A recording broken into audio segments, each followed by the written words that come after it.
দুই দফা দাম কমার পর আবারও দেশের বাজারে বেড়েছে স্বর্ণের দাম।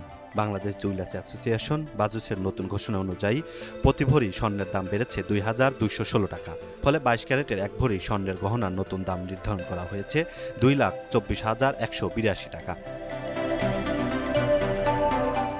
২১ ক্যারেটের প্রতি ভরির দাম ২,১৪,০৯৩ টাকা।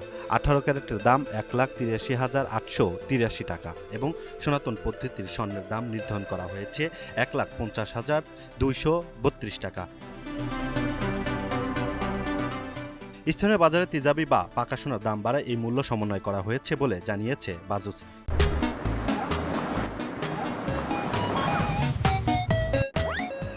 শুক্রবার সকাল ১০টা থেকে নতুন দাম কার্যকর হয়েছে এবং পরবর্তী ঘোষণা না দেওয়া পর্যন্ত দেশের সব জুয়েলারির দোকানে এই দাম বহাল থাকবে। তবে গয়নার ডিজাইন ভেদে মজুরি যোগ হবে এবং বিক্রয় মূল্যের মধ্যেই ব্যাট অন্তর্ভুক্ত থাকবে।